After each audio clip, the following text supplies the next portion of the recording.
All right, what it do, y'all? It's your girl T9A. I'm here with Big Cuz. All right, how you feeling, big cuz?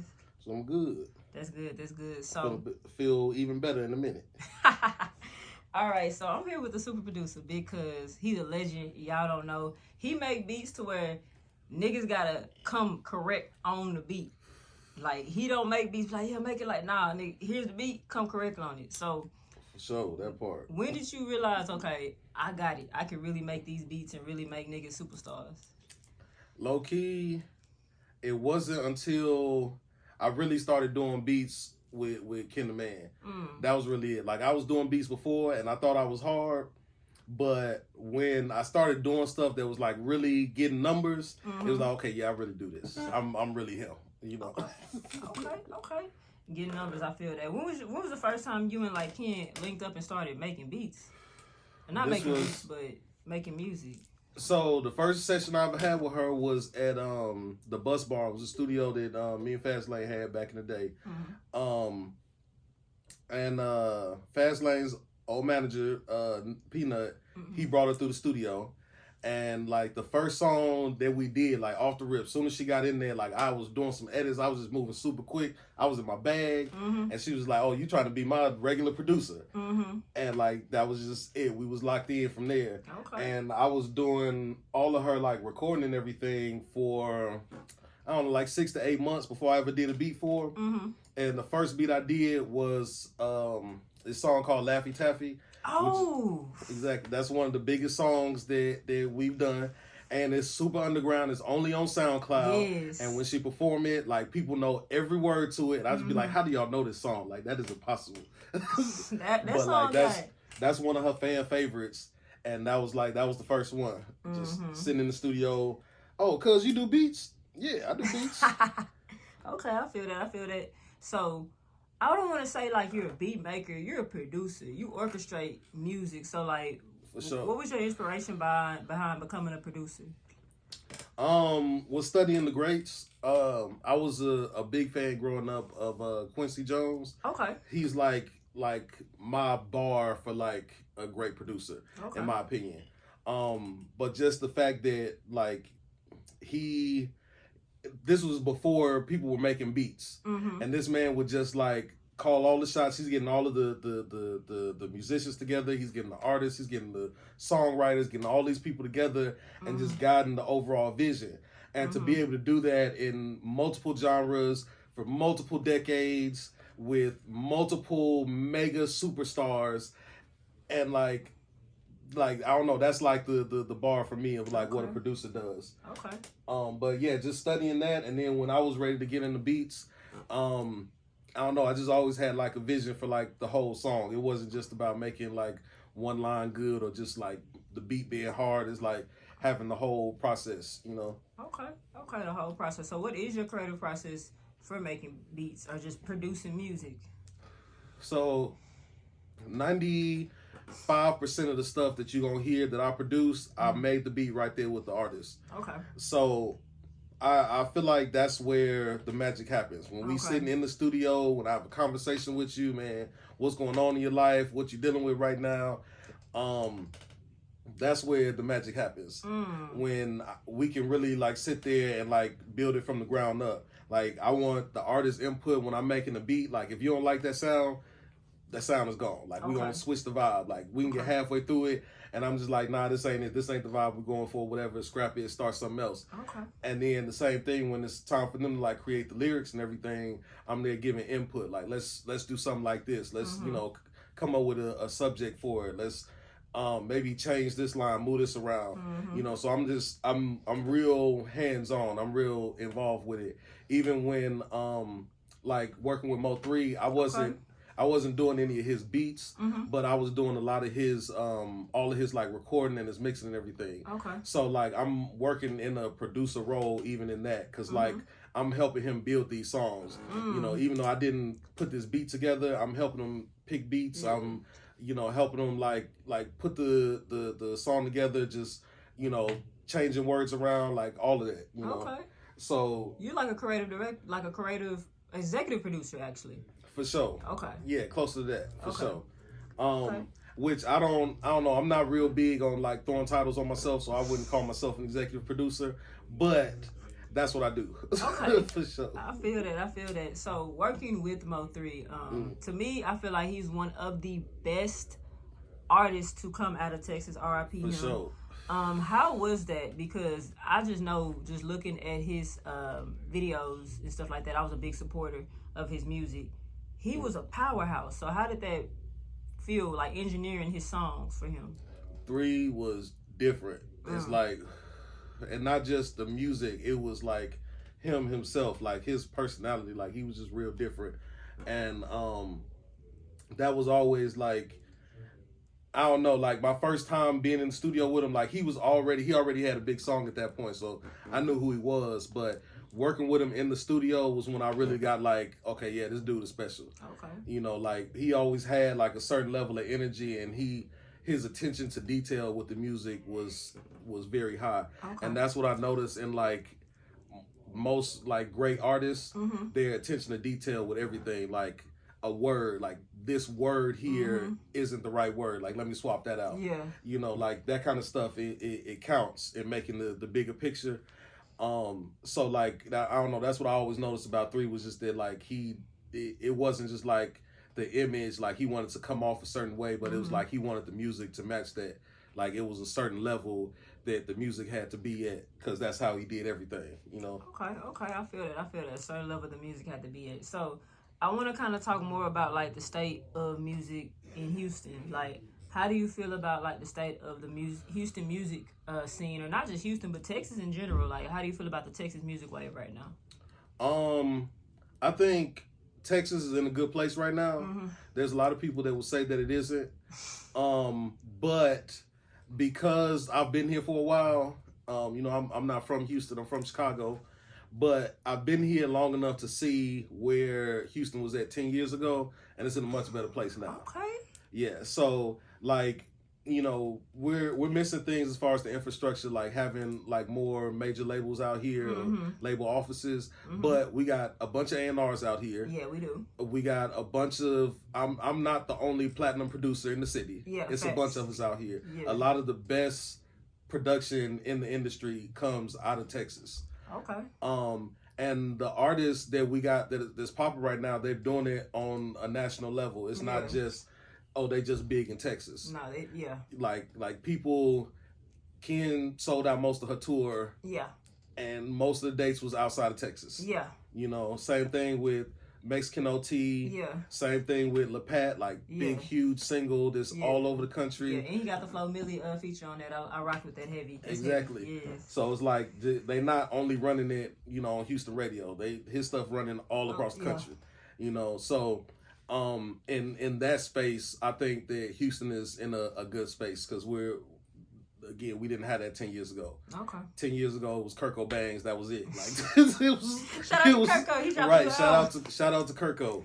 But like that, Kirko was the only thing shaking out here. So like now, I'm glad that it's more going on. It's more people that's having reach outside of Houston and outside of Texas. So I still think we got some space to grow, but I think we're going in the right direction. Okay, going in the right direction. So you said you wasn't from Texas, you from Chicago. How did you, like, how was it growing up in Chicago? Because I'm thinking Chicago was a little shaky. It was cold. Okay, I believe that. So the crazy thing, people always talk about like how dangerous it is in Chicago and the guns and all that, which all of that's there. But I never got into none of that when I was in Chicago. I didn't jump off the porch for real till I was out here, and that's when I got outside and did all the dumb stuff that I shouldn't have been doing. But like in Chicago, like I was a regular student. I was, you know, just in school doing my little music thing. I was doing some shows out there. Okay. We used to do parties and stuff out there. Okay. So I was a big promoter doing that, and that was when I first did my first rap show. But that was back when I was a rapper, so I was one of the artists on the bill and everything. So, you know, that's why I got started in that. But like, I don't know, all of the crazy stuff, I didn't get into anything till I was out here. So I feel like it's crazier out here than it is in Chicago. Yeah, Texas is very one thing about me coming out from Houston myself, I'm from Waco. So Waco is like country town, small. It's a dope hole. You probably met like Hot Boy West and stuff like that. I haven't met him, but I'm familiar. Yeah. I only been to Waco once. One time Waco Tron. So like it's what they be rapping about. Them boys not lying. But coming to Houston, I say Houston got more opportunity. So it just depends on what you choose. Like, you want that life, go ahead and get there. You're going to get your money there. If you want this life, go get your money there. But I feel like Houston, it's a money-making city. It don't sleep. Definitely. And that's the benefit. I think sometimes, like, when people kind of say that, like, it's hard to get on out here, sometimes I feel like you gotta leave where you at and go see what it's like in other places. Yeah. Because obviously, like, when you out of town, like, they treat you different because you're out of towner. So, like, I don't know, like, going out of town and, like, creating something and then coming back home, it hit a little different. Yeah. Like, now when I go back home, I'm the man back home. Like, it's sure. it's all love back home. But, like, trying to get on from there in the city is just, like, it felt impossible. Yeah. You know? Yeah. Nah, I feel that because, like, when I go back home to Waco, I get hella love, get hella respect and stuff like that. But when I was trying to get on in Waco, I got love, but like it was friction there. Like some people just wasn't trying to give me the love. Or you had some women that was just jealous, like, oh, why she hanging around all these rappers that's trying to get on? Like, so coming to Houston, it's like, oh, you from Waco? You trying to do all this? That's live. So I relate to that, like, for sure. Cause you the new guy when you pull up somewhere. It's like where you from. They've known you since you was this tall. You still just whatever from back in the day. So you're not special. It ain't nothing important about you. They see you like them, and so they don't see you as any like you gonna be anything bigger than what they can be. So like when you leave and you like the new person, it's like whatever you say that you are. Oh, I'm a blogger. I got X, Y, and Z going on. That's what it is. Like that's what they know you as. They don't know you from 5th grade. Yeah. You know, so it always hit different to get on the road. Okay. Get out the city. It does. And tell me, what hits different is your music. How do you come up with these concepts for your beats? And what I mean by that is it's a song called Not Like It by Ken the Man. When I heard that beat, I was like, how she gonna ride? And I heard the beat. When I heard the song, like, beginning of it, I was like, how she gonna ride this beat? And she wrote it. And I was like, damn, this the only dude. And then I heard another beat that you had made for, I think, Sonny the Rapper. I was like, how she gonna ride this beat? And then she wrote it. I was like, he don't make beats custom for an artist. Or if he do make beats custom for an artist, it makes the artist be like, damn, I gotta step my bars up on this. Yeah. Like, so how do you come up with your concepts for these sounds for your beats? So when I started making beats, like, I know a lot of other producers, they start out by doing like you'll like remake a popular beat that's out there. So that's how you kind of like learn those mechanics. But I never went that way. I was doing all of mine like just from like figuring it out, you know? So I think just instinctively my stuff is just a little different because I'm not on like I'm not like riding a wave. I'm on my wave, you know? So like, I don't know. I stay in my lane. I kind of try to meet the artist halfway. So I know like, okay, this type of energy you coming with, I know this is like your preferred like tempo. I know this is kind of your vibe. Cool, I can do that and do it in my lane.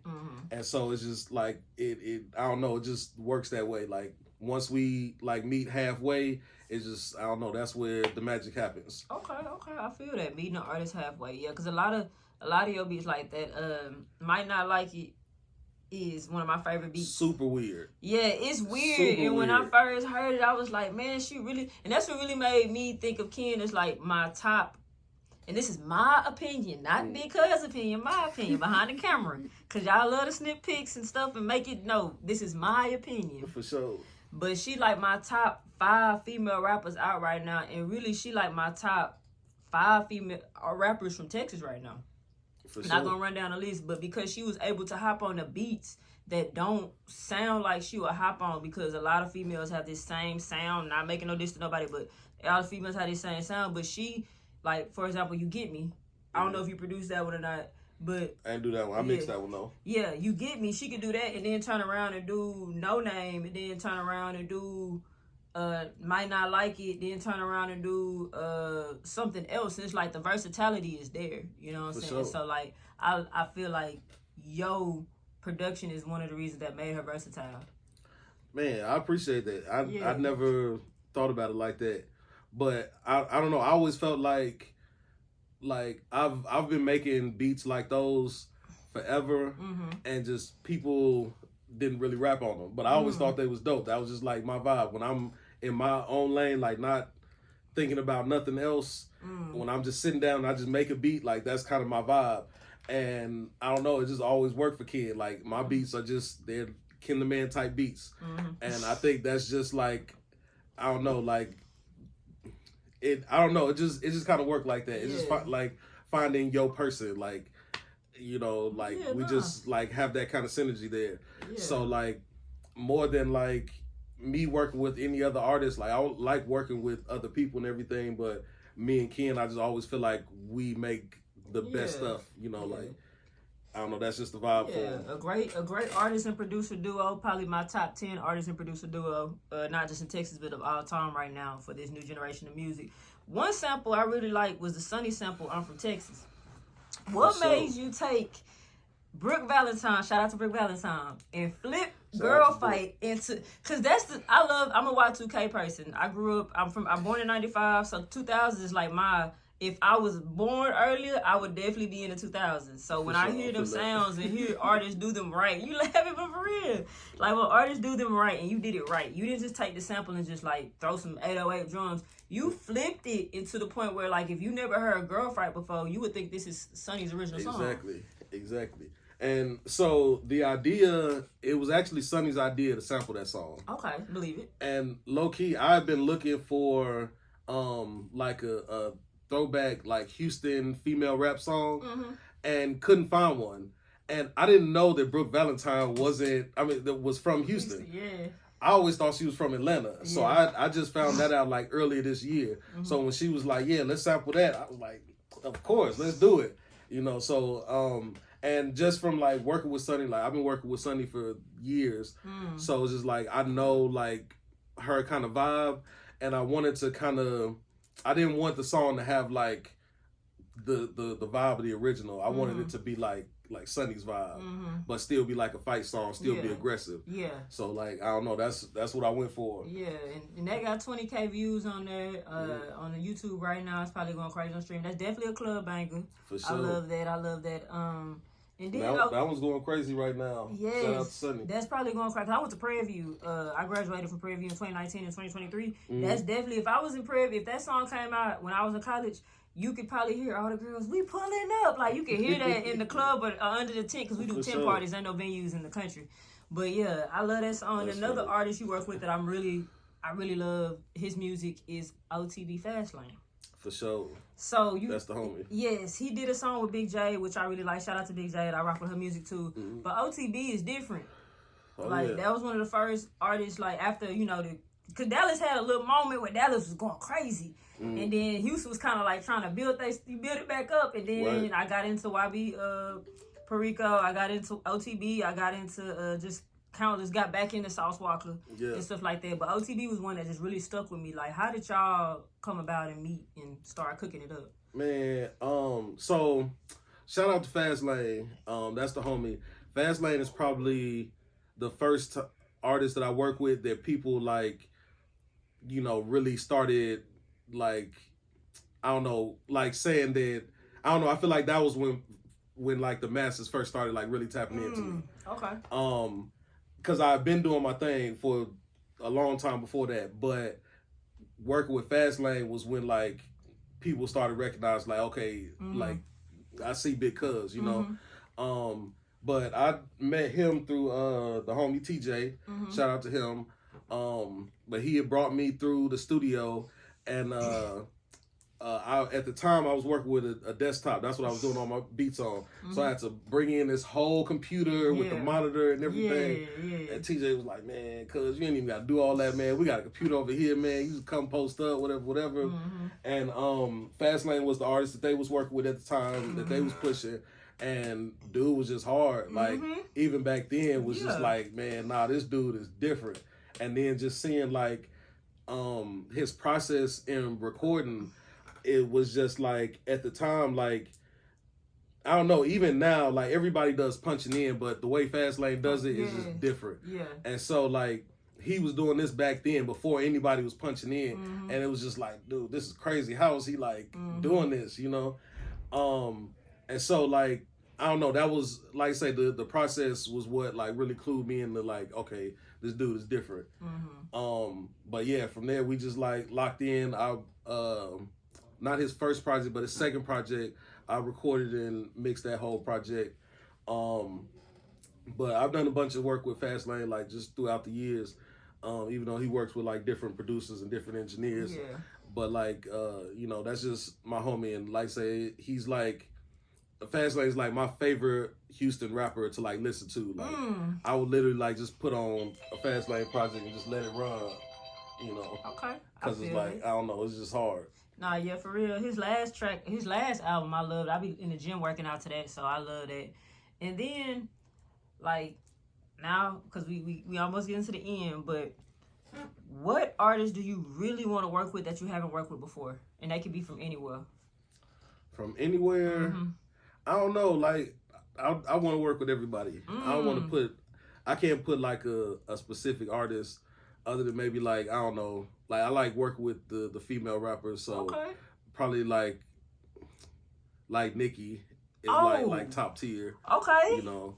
But outside of that, like yeah, I want to work with everybody. Like I like working with new people. Okay. I like the challenge of just like trying to fit in somebody else's sound, you know, so as long as like the vibe is right, I like working with good people. So as long as they like, you know, a cool person, that's who I like working with. Okay. I could definitely see Nicki on a big cuzz beat though, because you'll definitely make some that make her really just, damn, okay, I gotta step up on this one in her voice. I can't make her voice because she got a New York accent, but low-key, Nicki got a couple of songs in her catalog that I was like, yeah, I definitely could have did that beat. This definitely sounds like something I could have put together. Yeah, for sure. Especially on her new album. But what is something that you would tell the new producers or aspiring producers? Like, what's some advice would you give them? My advice is always find the artist and lock in with them. That's the cheat code. That's what's worked for me on multiple occasions. Like the reason that like any big song that I got with an artist, we probably got a bunch of other smaller songs that we did before that. So it's like it's always just about getting in there and like creating a sound with somebody. Cause with all of this, even with the internet and blogs and all of that, like the music is first. Yeah. A hit song is a hit song. Yep. And it's gonna be that regardless of where it comes from and who it comes from. But you like tapping into a sound and creating that from scratch, you're more likely to build your own wave and to like that's where the best music comes from. It's something that's like, because you know the labels, they don't do artist development and all that anymore. They sure don't. So you low-key, you got to do that yourself. And when you build in that sound with the artist, that's all that is just artist development. You know, like y'all creating it, and as you hone in on that, you're gonna be in your own lane. Nobody else is gonna sound like you. It's just it just works out better. Okay, I love that. Nobody gonna sound like you. All right, Mr. Super And Producer. just from a business side, Yeah, it's always better doing the whole project versus doing one song. Yeah, them contracts is crazy. For sure. Them contracts is crazy. Speaking from a blogger itself, I done signed a couple contracts myself, so that stuff be crazy. So it's always better to do a whole project and stick with that one artist. For sure. All right, so now, how do you feel about streaming? Because you also come from an era of using physical CDs itself. So what is your take on streaming versus physical? So, I think streaming is cool, but as somebody that has done millions of streams, the rate, like you have to be so far up to like really like make a profit where like you can like live off your music. And so that's the disadvantage of like the streams versus the CDs. But the advantage of the streams is that you get paid on it forever. Yeah. So if you got a big song, it doesn't even have to be a hit, but whatever it does, like it's there forever. Like it will pay you for the rest of your life. Versus a CD that once it's done, it's done. You'll never get paid on that again. Once it's no longer on the shelf, like that's it. It's over. And so I do appreciate that with streaming. that, you know, it's more sustainable, especially if you're independent. If you're able to be independent and do like stream well, there's nothing like it. You know, like you'll get that forever. Okay, so pop trunk culture is almost over. That's crazy. Man, it's been over, dude. Somebody tried to sell me a CD a couple of months ago, and I was just like, dude, I don't even have nothing to play this on. Yeah, I sure don't, because I tried to do that the other day. I had bought a Foxy Brown CD from my old place, and I had got a new car, and I realized, man, I can't ever play this Foxy Brown CD ever. I got to get it off the street. Exactly. You got it just to have it, like, at that point. Yeah, that's basically it. They are selling old CD players, though. I've been seeing that, like, the younger generation, Generation Z, which I'm a part of, so I don't know why they're doing that, but they buying CD players nowadays. Yeah, all of that old technology is coming back. I do like that stuff is coming back. It's not with it, except for a handful of cases. I don't really see it being like a viable option to like make a profit off of. But it is cool, like as far as, you know, just the technology. I'm a tech head, so you know, I think all that stuff is cool, having old vinyls and everything. Yeah, that's dope. Yeah, for sure. Yeah. Okay. So I ask 2 questions at the end of my interviews. I always ask these questions just to probe people's mind and to let people know that these producers, artists, whatever that I'm interviewing, whoever I'm interviewing, are real people. Because a lot of times people forget that, you know, people that are in the music business or in the media, we're real people, you know what I'm saying? For sure. So my first one is, what is your biggest fear? My biggest fear is probably dying alone. Oh, man. Being old and not having no family, because family is super important to me. Yeah. And like, you know, I don't have no kids, but I feel like, you know, when you old, like it's your kids just like, you know, keep you alive or whatever. So it's just like, I don't know, that's one thing I'll be thinking about. Damn. Like, and not leaving that legacy and all of that. Okay, but you kind of leave your legacy with your music, though. Yeah, but even though music is forever, your kids carry your legacy. Okay. Like, it's not really like a legacy for real until like you leave something for your kids to stand on. You know? Understood. Okay, I feel that. And so like, yeah, you know, if I had kids, they would inherit like, you know, my back end, like they would get that for life, which is cool. But you know, I don't know. You got to have something to somebody to leave it to, and not having that. You know, that's more the issue. Okay, that makes sense. Okay, your biggest fear is being alone and not being able to leave a legacy. All right. Now my second question is, if your life was a book, what would you name this chapter? Like this part of your life, what would you name the chapter of it? I ain't gonna lie. I feel like I'm still on my first book. Okay. I feel like I'm in like chapter 3 right now. Okay. For sure. Okay. Chapter 3. Okay. Chapter 3. What would the chapter be called though? Chapter 3. Dang, that's a good one. I don't know. Chapter 3 would be something like. It would be chapter 3. That's okay. I feel it. Yeah, it makes sense. Like no subtitle. Chapter 3. I feel that. All right. Like I don't know. I don't know what the name of the chapter is because I'm still living it. So like right now, it's just it's chapter 3. Okay, I feel that. All right, you want to go ahead and shout out your Instagram for all the people that don't know who you are, but's watching this interview like, damn, this nigga sound interesting. I need to tap in with him. Oh, for sure. Man, y'all can check me out at Big Cuzz Beats, BIGGCUZ BEATS. Okay. That's the best way to get in touch with me. Okay. Tap in. That's a bet. Thank you for tapping in Female Hip Hop Now.